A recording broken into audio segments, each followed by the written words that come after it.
अस्सलाम वालेकुम व्यूअर्स। हमारी ये वीडियो एवरीडे साइंस के बारे में है और ये पार्ट 17 है, जिसमें हम लोग question number 161 to question number 170 तक पढ़ेंगे।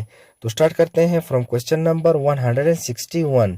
विच animal has the biggest eyes of any living creature, यानी जिंदा जानदारों में किस जानवर के सबसे बड़ी आंखें हैं? वो है option D, colossal squid. Colossal squid जो हैं समंदरों में यानी ओशियंस में पाए जाते हैं और इनकी आंखें जो हैं तमाम जिंदा जानदारों में सबसे बड़ी हैं। और इसका अभी तक जो रिकॉर्ड मेजरमेंट हम लोगों के पास है वो है 27 सेंटीमीटर यानी 11 इंच जो है डायमीटर में है। और मेमल्स में जो कि खुश्की में पाए जाते हैं उनमें सबसे बड़ी आंखें जो है हॉर्स यानी घोड़े के हैं। और मेमल्स जिसके जिस्म छोटे हैं और आंखें बड़ी हैं उसको कहते हैं टार्सर, वो हैं। और बर्ड्स में जिनकी आंखें सबसे बड़ी हैं वो ऑस्ट्रिच हैं। लेकिन तमाम जानदारों में सबसे बड़ी आंखें किस जानवर की हैं? वो है कोलोसल स्क्विड के। Question number 162. The basic principle of a coherent light wave system is to mix light with, यानी coherent light wave system का basic principle है कि वो light को mix करे किसके साथ? Option D, a reference wave के साथ। यानी reference wave भी वही light है जो coherent light wave है। coherent light wave क्या है? वो light waves जिसके जो सिमिलर हो, हम आहंग हो, उनको कहते हैं कोहेरेंट लाइट वेव। मिसाल के तौर पे अगर दो लाइट वेव जो हैं डिफरेंट सोर्स से ओरिजिनेट हो रहे हों और उनका मैग्नीट्यूड, वेलोसिटी और फेज डिफरेंस जो है कांस्टेंट हो तो उनको कहते हैं कोहेरेंट लाइट वेव। और इस सिस्टम में वो लाइट वेव जो है एक दूसरे के साथ मिक्स होते हैं और इस मिक्स होने के नतीजे में दो किस्म के फिनोमेना जो है ओकर होते हैं। इसको एक को कहते हैं कंस्ट्रक्टिव इंटरफेरेंस और दूसरे को कहते हैं डिस्ट्रक्टिव इंटरफेरेंस। मिसाल के तौर पे दो कोहेरेंट लाइट वेव जो हैं एक ही डायरेक्शन में मूव कर रहे हों, जब वो आपस में मिलते हैं तो वो जो है कंस्ट्रक्टिव इंटरफेरेंस कहलाता है। और उससे जो रिजल्टेंट वेव है वो हायर वेलोसिटी और हायर मैग्नीट्यूड और फेज डिफरेंस के साथ होता है, जैसे कि लेज़र में। इसी तरह कोहेरेंट लाइट वेव को एक ही तरफ जो है फोकस किया जाता है। और दूसरी कोहेरेंट लाइट वेव सिस्टम के नतीजे में जो डिस्ट्रक्टिव इंटरफेरेंस होता है तो वो दो कोहेरेंट लाइट वेव होते हैं जिनकी वेलोसिटी, मैग्नीट्यूड और फेज डिफरेंस सेम है, लेकिन वो जो है अपोजिट डायरेक्शन में मूव कर रहे हैं और एक दूसरे के साथ जब मिलते हैं तो उसके नतीजे में डिस्ट्रक्टिव इंटरफेरेंस जो है वो नमूदार होता है। Question number 163. Which of the following is commonly used for higher frequency and microwave steering? यानी इनमें से कौन सा जो है commonly इस्तेमाल होता है हायर फ्रीक्वेंसी और माइक्रोवेव के जो डायरेक्शन है उसको चेंज करने के लिए? वो है option B, phase arrays. Phased arrays जो है कॉमनली यूज होता है कि वो हायर फ्रीक्वेंसी और माइक्रोवेव की डायरेक्शन को चेंज करता है। Question number 164. Name the name of which animal is an aboriginal term meaning no water, यानी किस जानवर का जो नाम है वो लोकल नाम है और उसका मतलब है नो वाटर? वो है ऑप्शन सी, कोआला। कोआला एक किस्म का जानवर है जो कि पानी नहीं पीता है और वो अपने पानी का जो कमी है वो यूकलिप्टस के लीफ का के पूरा करता है, तो इसको कहा जाता है कोआला यानी नो वाटर। ये एक लोकल टर्म है।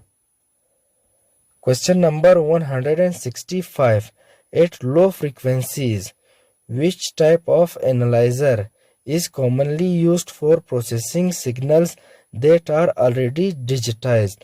यानी लो फ्रीक्वेंसी में किस किस्म का एनालाइजर जो है कॉमनली यूज होता है ताकि वो सिग्नल को प्रोसेस करे जो कि ऑलरेडी डिजिटाइज्ड सिग्नल्स हैं? वो है option D, digital signal analyser. यानी डिजिटल सिग्नल एनालाइजर जो है लो फ्रीक्वेंसी में उस टाइप का जो एनालाइजर है जो कि सिग्नल को प्रोसेस करता है जो कि ऑलरेडी डिजिटाइज्ड है। Question number 166. Which food item takes its name from the French for twice cooked? यानी कौन सा फूड जो है अपना नाम फ्रेंच के टू वर्ड से लेता है जिसका मतलब है ट्वाइस कुक, वो है ऑप्शन सी बिस्किट। बिस्किट जो है दो फ्रेंच वर्ड से लिया गया है। बिस का मतलब है टू और क्विट का मतलब है कुक्ड, यानी बिस्किट जो है एक फ्रेंच वर्ड है जिसका मतलब है twice cooked. Question number 167. One of the following countries produces maximum energy from atomic reactors, यानी इनमें से कौन सी कंट्री जो है अपने जो एनर्जी है, तवानाई है, वो ज़्यादातर एटॉमिक रिएक्टर से बनाता है। वो है ऑप्शन ए फ्रांस। फ्रांस वो मुल्क है जो अपनी एनर्जी जो है इन एटॉमिक रिएक्टर से बनाता है, तकरीबन 80%, और बाज़ जगहों में 70% लिखा हुआ है, लेकिन सबसे ज़्यादा लिखा गया है 80% फ्रॉम इट्स न्यूक्लियर रिएक्टर। तो फ्रांस वो कंट्री है जो कि अपना 80% एनर्जी जो है न्यूक्लियर रिएक्टर से बनाता है। Question number 168. The unit to measure the quantity of ozone in the atmosphere is, यानी वो कौन सा यूनिट है जो कि ओजोन की क्वांटिटी को एटमॉस्फेयर में मेजर करता है। वो है ऑप्शन ए डोप्सन, यानी उस यूनिट को डोप्सन कहा जाता है जो कि ओजोन की मेजरमेंट के लिए इस्तेमाल होता है। Question number 169. Geiger Muller counter is use to detect, यानी गिगर मुलर जिसे हम लोग कहते हैं जीएम काउंटर, वो किस चीज़ के लिए इस्तेमाल होता है? तो वो है option D none of these. None of this क्यों है? क्योंकि Geiger Muller counter is primary use to detect ionising radiation such as alpha particles, beta particles and gamma rays, but it does not specifically detect protons, neutrons और photons, यानी जो Geiger Muller है वो ionizing radiation को detect करने के लिए बनाया गया है, जो कि हैं अल्फा पार्टिकल्स, बीटा पार्टिकल्स और गामा रेज, लेकिन ये जो है प्रोटॉन्स, न्यूट्रॉन्स और फोटॉन्स को डिटेक्ट करने के लिए नहीं बनाया है।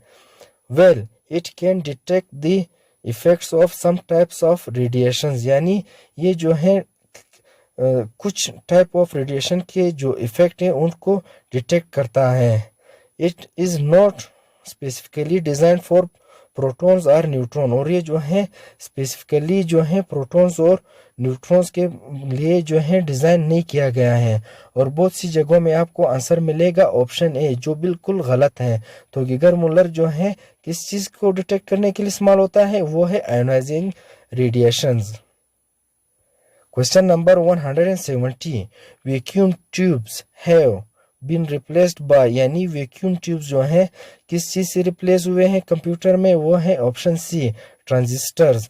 टीवी और बाकी चीज़ों में पहले वैक्यूम ट्यूब इस्तेमाल होता था, लेकिन अभी जो है ट्रांजिस्टर इस्तेमाल होते हैं, जो कि वैक्यूम ट्यूब से बहुत ही ज़्यादा इफ़ेक्टिव हैं।